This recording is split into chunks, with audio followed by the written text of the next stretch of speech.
yes. Okay.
The backing for MMS University. So MMS Holdings is an award-winning data-focused contract research organization. So specializing in basically anything that will get a drug to market. So pharmaceutical companies mainly, when they do the drug development, they need help with medical writing, for example, also programming and pharmacovigilance and data management and all sorts of things that have to get them to that point of getting an approved drug. So those are all of the things we help them with. The company was started in 2006 by one woman who worked at Pfizer and has since then grown organically each year. Now we're across 4 continents. We have Asia headquarters in Bangalore, we have our European headquarters in London, and satellite locations throughout the world. I also forgot to update this, but we have our South Africa office as well. So it's a pretty exciting time for us, continual growth. We have lots of quality certifications. That's something that's kind of rare for service providers in the pharmaceutical industry, and we're very, very involved outside of that as well. So just to give you a little bigger grasp of who we are, so here's our mission, delivering high-quality services rooted in good science and decades of regulatory experience that will assist our clients in developing and marketing life-changing therapies that positively affect patients' lives worldwide. And I know that's a mouthful, but in the end, and I know Dr. Biester will probably talk about this, but one of the exciting things is that everything we do can positively affect patients. So that's really exciting for us. Just a little map there that shows all of our locations. I'm also proud to say that within the last year, we've been voted Best Clinical Research Organization by the 2018 International Life Sciences Awards. So that was a really exciting thing for us. In the last 5 years, we've done more than 50 submissions to the FDA. That's something that Amanda is also very much involved with. And I already mentioned our quality certifications. Just to give you a little bit more about the company, from a background of writing and just pure excellence, it's really great to see these things come through. And in the last month, we just had our scientific symposium. We've heard so many great things from clients, but here was one of the better quotes, being us as the only company they would reach out to. So that just shows that the work we're doing is just really important, and I'm really glad to see that. Customer satisfaction ratings are through the roof. Attrition rates are pretty much as low as they can be. And one of the things that I'm really impressed about is our leadership. Our leadership at the top level has remained unchanged for over 10 years, which is hard to say for most organizations in our industry. So Really kudos to the staff for being able to do that. So contributions outside of pharma, I won't spend a lot of time on this, but we've done a number of great things from a perspective of, we can provide these slides later to you guys if you want to take a look at them, but a Zika vaccine grant when the Zika virus was becoming very prevalent. We provided a $1 million grant for data services for folks that needed assistance for new innovations. We've done a lot from volunteer initiatives, dedicating employee hours and donating to the Detroit Rescue Mission. Also collaborating with universities such as yours. And I just want to give you a quick overview of our portfolio of therapeutic area expertise. When folks go into science, me and Amanda were talking in the car, she started in one very specific, very small part of science. At MMS and in this industry, the great thing is you can work across therapeutic areas and really get some holistic expertise there. So we have a lot of neuro experts on our staff, but also experts in these different areas. And it's really great that folks can cross-train and learn these types of areas. Just a few more things about the company. So some of the things we've been in the news for. Pfizer selected us as preferred provider for plain lace summary writing, which is becoming hugely popular, something that is going to be required in the next year or two. We're not exactly sure quite yet. Also, we were selected by Therapeutic to support their NDA submissions. We've partnered with the University of Finlay, which is why we are here today. And also MMS internally, we have these training courses that are through MMS University, but internally we have over 700 training courses that we've developed for our internal teams. So this is something that we're used to doing a lot of. We have a lot of expertise to share, and that's why we're bringing it to you guys. So just a little bit about MMSU then. The way this was founded was to extend our critical in-demand knowledge that the industry requires. A lot of folks come into this industry, it seems like, by happenstance. They were a researcher, they were basically any other type of job with a PhD or a higher level education, and they end up coming into it, like I said, by chance. MMSU can provide added value to help achieve professional goals. Like I said, we have credible subject matter experts. We've worked with the top pharmaceutical companies all the way down to the smallest biotechs. And the courses are really open to all students. And the great thing is you can do this on your own time with our online classroom. So some really exciting things there. Our relationship with the University of Finlay, just in the last year, has been solidified. So now students are able to gain a technical writing certificate in partnership with MMS University. It provides necessary training to become a successful medical writer, and I could go on and on about this, but the diverse set of skills that somebody like Amanda has, or some of the other teachers in our course, is just amazing. So being able to extend that is one thing that we really wanted to do. We have a nice quote here from Deb Parker. This was from our last press release, if you guys haven't seen that. So what I would like to do now is turn it over to Dr. Amanda Biester, and she will actually walk you guys through the different career opportunities and about the courses. So thank you all. Of course. Just press the down button. Okay. So I talk with my hands, so I'm going to try to remember to keep this up here.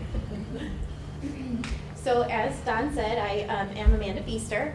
I graduated in 2011 from University of South Alabama with my PhD in interdisciplinary science or basic medical sciences, basically a medical researcher. I had a broad range of laboratory experience from that experience, and that included molecular and cell biology, proteomics, microbiology and immunology, which was my main focus, infectious disease, and I also worked with category B and C priority pathogens. Sorry, it looks like we're, no, it's okay. Category B and C priority pathogens. So quite a wide range of experience while getting my PhD. But while I was there, I found that I had a love for writing that I didn't even know about until I began doing it, especially technical writing, where it's very, very exact. So why pharma? For me, these are the real high points of my career in pharma so far, is sound science. Not only is it is tightly regulated, so you might hear about fraud on the news, but that's such a small percentage of what goes into the pharmaceutical industry, and really we follow very tight regulations to ensure that the science that we're relying to build our drug is strong. It's a stable income, it's a growing industry, and it's truly translational. So Don mentioned omadacycline. It's a tetracycline derivative that was specifically designed to not be subject to tetracycline resistance, and so far it has not shown itself to be. So that's hugely exciting for me with my microbiology background. Last year, actually, I also got to work on a sickle cell anemia treatment, which was the first approved for pediatrics in the United States. So up until that point, there was only a standard of care was just palliative, and now they actually have a treatment that can help reduce the impact of that disease on their lives. Don mentioned this a little bit, but why work at a CRO? Why not just work for the pharmaceutical giants like Pfizer? Well, I do find that working at a CRO allows me to be a little bit more careful about the ethical and responsible leadership at that company. I also get a very diverse therapeutic area and disease experience that I might not get working at in a larger company. So when I was in my graduate program, I worked exclusively on Rickettsia. They're an obligate intracellular pathogen, if anyone's interested. But since coming to MMS, I've worked on immunology and vaccine projects, sickle cell anemia, as I mentioned, a lot of pain and analgesic projects, CNS, aging, Alzheimer's disease, a lot of different therapeutic areas that I have to very quickly become an expert in because my clients are relying on me to know the regulations around the writing for those things. And because of that, being in a mid-sized company allows me many opportunities for career advancement. So what that means for me is I started as a research associate in 2012, and I became a medical writer that same year, medical writer 2 in 2013.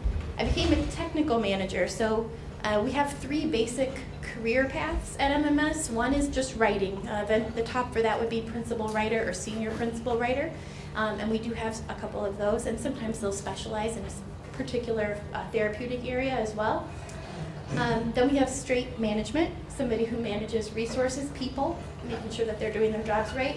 And then we have someone like me who's a technical manager. So I make sure that my entire department has an understanding of the regulations that apply to us and that our work meets the quality expectations that our clients have for us.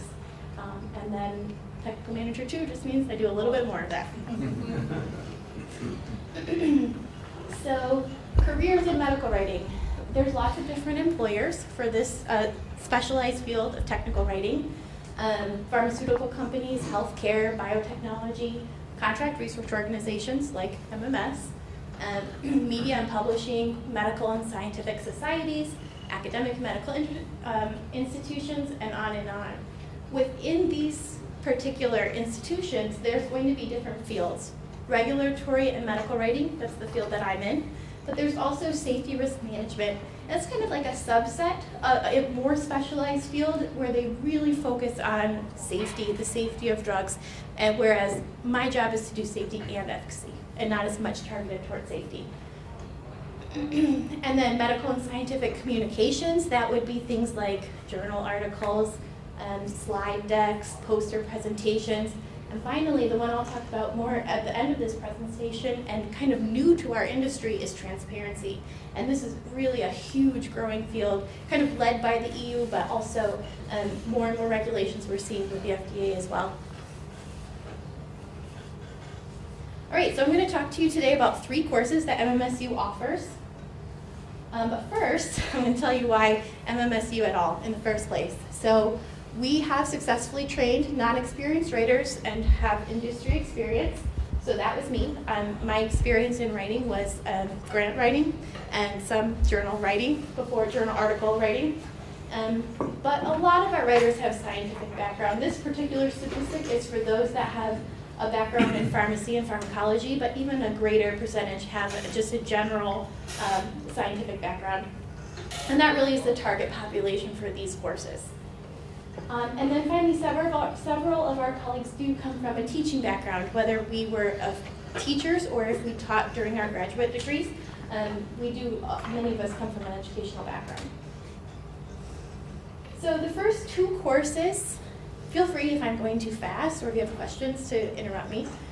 But the first two courses that I'll be talking to you about today are both in medical writing. The first is Fundamentals of Medical Writing, and the second is Medical Writing of New Drug Applications, or NDA, the clinical modules involved in those. So the Fundamentals of Medical Writing course, the objectives of that are to enable a student to develop a strong foundation in drug development, so introduce you to the drug development structure and how that and what the process is for a drug to come all the way from a lab to the market and beyond, and then acquire the skills to write something called a clinical study protocol, which is the planning document that is used to run a clinical study, and the clinical study report, which is the document that is turned into the regulatory agency to describe what the results of that clinical study were. So this first course, Fundamentals of Medical Writing, is an 8-week course. As I said, it covers the full background on the drug approval process. It does give students hands-on experience with some of our most important contributors as far as regulations go, and that is the ICH. That's the International Conference on Harmonization, and that is something that the US, the EU, and Japan all very strongly adhere to. Other members include Switzerland, Canada, and really a huge number of countries and regulators around the world all follow these guidelines. So there's a big emphasis on understanding and knowing ICH guidelines, but then also some of the more specific guidelines from the FDA and EU, or the EMA. The focus of this course is on data interpretation and regulatory writing. And there's two writing exercises, the two documents that I mentioned earlier. One is the protocol and the other is the clinical study report, or CSR. So this is the full outline of this course. These are the names of the different courses that you would be taking, or lessons that you would be taking. I won't go through all of these, but basically the first part is an introduction, then a description and explanation of the steps to write a protocol and to ensure quality of that protocol. And then the same thing for CSR writing. And finally, the last part, just talking about medical writing in general as a career. So the second course is medical writing of NDA clinical modules. An NDA is basically made up of 5 modules. There's module 1, which is very specific regional information. Not a lot of writing, although the whole label that comes, that whole pamphlet that comes in your medicine when you get it from the doctor, that's all in module 1. Module 2, we have a huge emphasis there because that's where all the clinical summaries go, as well as non-clinical summaries, quality summaries, a lot of information there. Module 3 is called CMC. It's all about manufacturing and quality. How is the manufacturer, how is the drug company going to make sure that their drug is safe and packaged correctly across all of the very different batches that they're doing? And we do actually do quite a bit of work in CMC at MMS. And then Module 5 is everything else. So for the FDA, that means some really large clinical documents. And those are in here, so we'll be talking about those a little bit more. So the other course objective would be to present complex aspects of clinical data. This is also an 8-week course. It teaches you about the NDA applicable guidelines. It really focuses on the FDA, but because of that ICH, the training here really does translate to outside ex-US submissions as well. Insights into the tools of the trade, templates, toolbars, those are all integrated into the course. And then there are 2 writing exercises as well. One is to summarize individual study data, which is a very important part of any NDA. and to compare analyses with an integrated data, so data that's pulled from multiple studies into a single submission. This is the same outline, the name of all of the different lessons that are part of this course. Again, we talk about drug development, really honing in on what is an NDA and what is its function. And then talking about drug development strategies for the medical writer. And this really is an advanced lesson talking about why your clients might be making some of the choices that they are as far as document structure goes. Clinical data in the NDA, kind of giving you a whole overview, and then we really dive into the regulations for each individual section and talk about writing all of the different types of clinical data, everything from safety to efficacy, clinical pharmacology, and biopharmaceutics, and beyond. And then finally, just give some tips. Some of the most important parts of your job are just making sure you're communicating well with your clients and negotiating doable timelines that allow you to provide a quality document. So that's one of the last lessons in this particular course. So that's all for medical writing, but we also have a whole other department within medical writing that does clinical trial disclosures. So I'm not sure how much you're aware or what your backgrounds are, but transparency is huge in this industry, and that's really a new push in the last 20 years or so. What disclosures and transparency does is it allows us to build drugs more quickly and more safely. So if pharma company A has completed a drug and finds out, well, that's not safe, but I'm not going to make it into a drug. Pharma company B knows that, so they don't do that same testing, right? So transparency is hugely important to the safety of our clinical trial subjects. So what this course will do is to allow a student to gain strong understanding in the regulations governing disclosure. Disclosure is extremely technical in what's required and what needs to be done and what needs to be disclosed and how. So this course really dives into that. Gives you knowledge of the types of trials to disclose, allows you to get familiar with the two main clinical trial registries, and obviously gives you the skills necessary to actually work in this, to register protocols and summarize results from CSRs.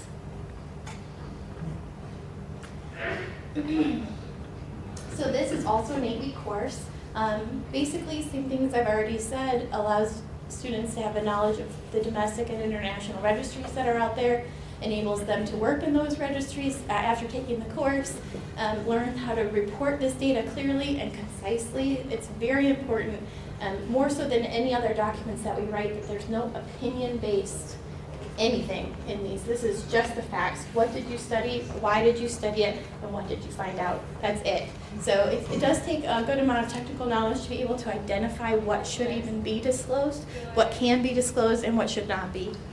And this course will go into that. There are 2 exercises for this as well. One is to do a mock protocol registration, pull out the information from a protocol that should be registered, and then to draft a results summary. So find out what information in a clinical study report would go into a results summary to be disclosed. These are the classes in this course. There are 8 modules. Everything that I've just said is in here. So an overview of drug development. We always start out with that because it's important to know where you are in the pipeline as to what type of material you're writing. And then the legal and ethical basis for clinical trial transparency, understanding what clinical trials are, why they need to be transparent, and what are the guidelines and laws in place that enforce that. Module 3 is an overview of the registries, clinicaltrials.gov, the EU CTR, Clinical Trials Register, and UDRA-CT, the data entry interface that actually allows you to disclose in the EU. Excuse me. Beyond that, we go into protocol registration, and then you have your protocol registration exercise, results summary, followed by the results summary exercise, and finally just a overview of the international registries around the world.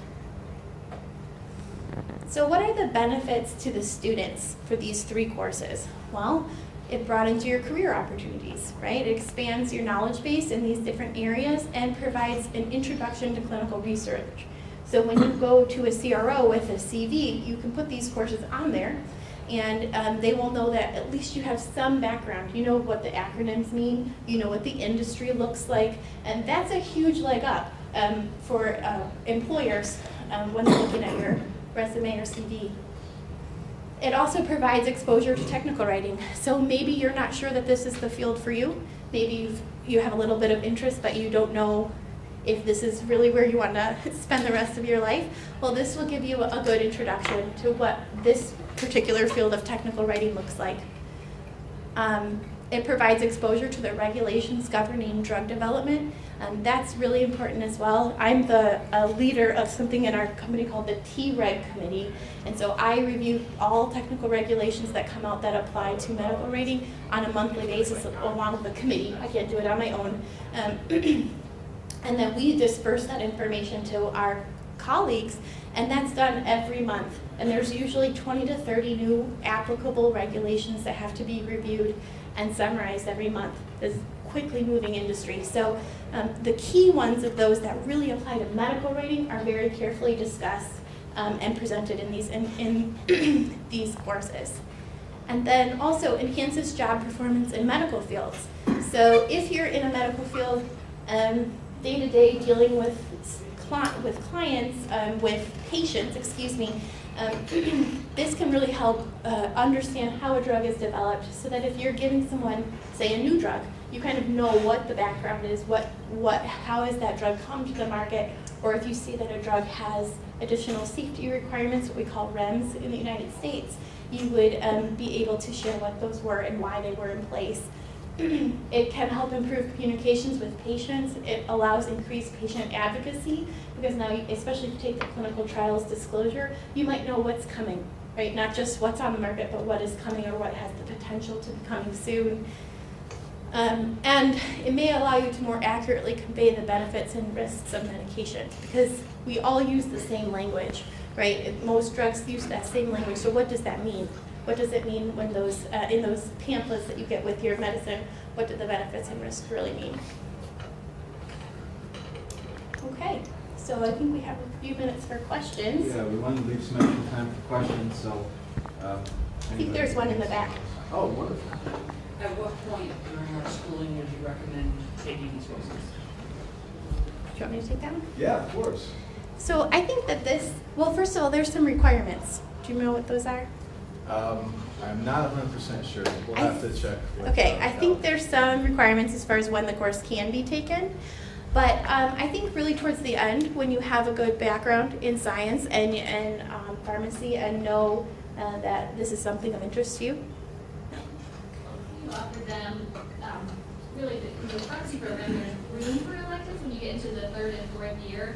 When students have room for electives prior to that, it's usually because they came in holding a degree already. Sure. So in those, really, whenever you have the room, to fit it in, you have at least 2 or 3 years of pharmacy school under your belt, it's reasonable. Sure. So most students, and there's only been just a couple, it's very early on that we've been offering this course, that's taken with 4s and 5s.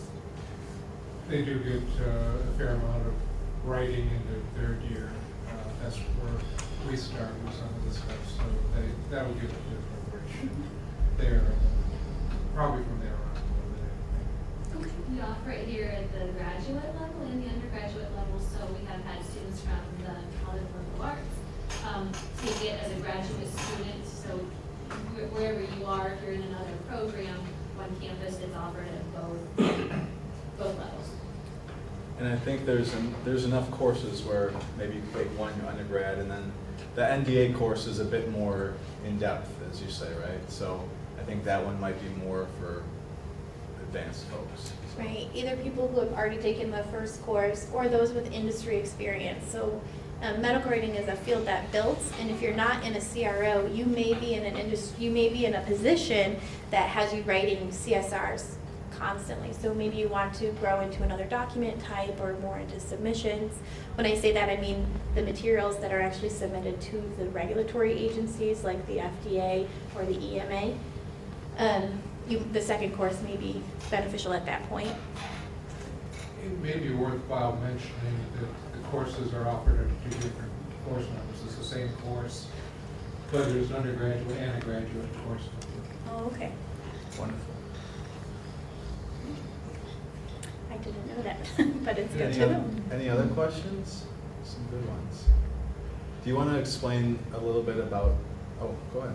I did that, maybe this is what you were gonna ask, maybe not, but where we're done, could you share a little bit, if you didn't already, where you're located and your students that can come up with one as a shadow or visit or do Yeah, a sure. rotation or internship, what types of experiences are there? It's not that far of a drive. No, it's not. Actually, we got here pretty quick. So it's actually just up 75, which is really nice in Canton, Michigan. So I'm sorry. Canton is where IKEA is. So as soon as you see IKEA, you get off the road. just right down So the if road. nothing else, come for IKEA. But yeah, it's just right up the road. Actually, it's I think an hour and 15 minutes up 75. So it's not far at all. We actually offer 1-month internships with the college. So if you're interested in that program, then you can do that as well. We have Amanda is mentoring constantly, so she is constantly mentoring either interns, which we call research associates, or other associates that just want to learn new documents. So we're constantly mentoring and. Right, or that need to learn new documents, right? We are a mid-sized pharma company, but we support large pharma. So all of our people have to be constantly learning. So I do a lot of that. Back to the internship though, that is a shadowing-based internship. So we have a whole group in our safety and risk management that write protocols almost exclusively. So a lot of times we will have a new intern shadow them because protocol writing is very technical, but it is one of the more kind of the beginning, the first step into this field.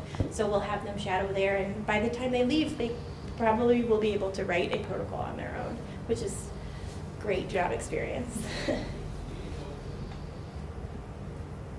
Any other? Did you want to explain maybe some of the lessons a little bit and how that all works and some of the things that they'll actually be able to learn how to write? Sure. We touched on it briefly, but. So I think we talked about it a little bit here. The two main documents you'll learn to write in course 1 are protocols and CSRs. Yep. And that's what these lessons are all central around. But they do have very detailed information that you'll need other than that. So knowing how trial designs work, knowing what the different sections and appendices of these documents are, writing something called the synopsis, which is just an overview of the entire either protocol or CSR. They both have this in there. And then having style in medical writing, it's kind of supposed to be funny, but it means to follow a style guide. And that's something that all of our clients either have or they'll use our internal style guide. And that is extremely detailed, when you can use a comma, what words you need to use, and things like that. And then getting ready for publishing, making sure that every document you produce is publication ready. Interacting with your sponsors, which is the pharmacy companies that we're working with, and the client teams. What is QC? So QC is huge at MMS, quality control. We have we have an entire department that is just dedicated to our QC. We never QC our own documents. Always need to have fresh eyes on your document. And we have a entire quality assurance system built around that where we respond to the QC findings and then they give us a score, and we have to make a certain score for every document. Or have a very good explanation of why we did not. Understanding source materials is very important. So you could have a very simple protocol to write with very poor source materials, and it'd be very hard to write. You could have a very complex protocol to write with very, very good source materials, and it wouldn't be that hard to write. So really understanding your sources, what they are, what the status of that they are at is really important when it comes to writing any of these documents, but especially protocols. Protocols tend to be the beginning, right? So people may not have thought through everything. This is really where you're really going to encounter sources that may not be all the way ready for you. What's a protocol for, Amanda? So a protocol is the governing document of a clinical trial. So there's also something called an investigator brochure. We also write those. But the protocol says overall, over the whole, what are you looking for, right? How are you going to ensure safety of your subjects that are in the trial? As well as a lot of other information about like how is the drug stored when you have it? How are you making sure that people are being compliant to the different things that are outlined in the protocol? How are you making sure that the drug's being destroyed when you're done with it? So very technical information.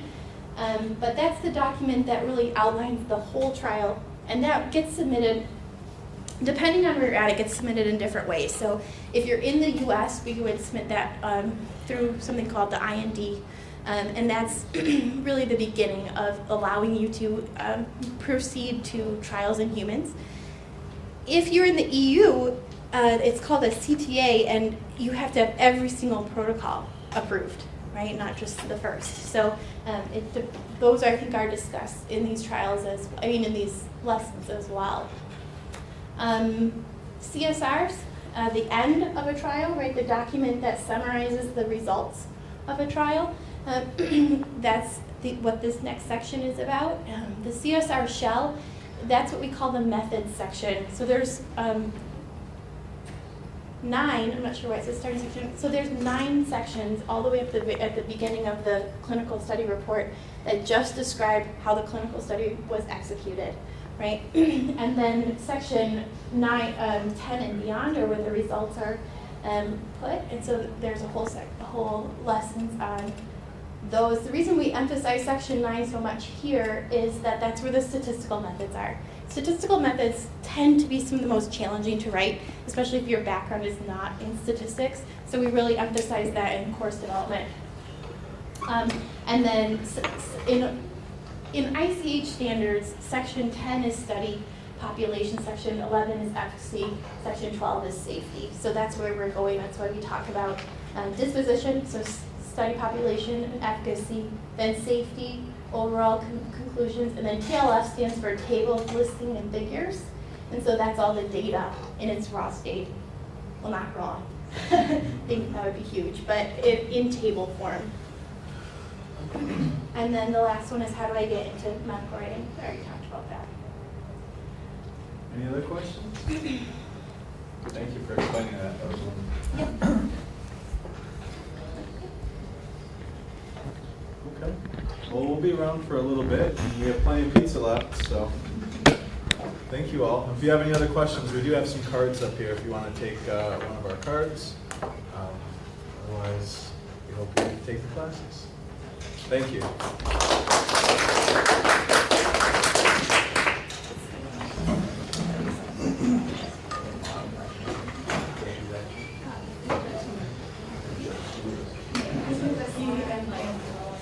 That's what I was going to say.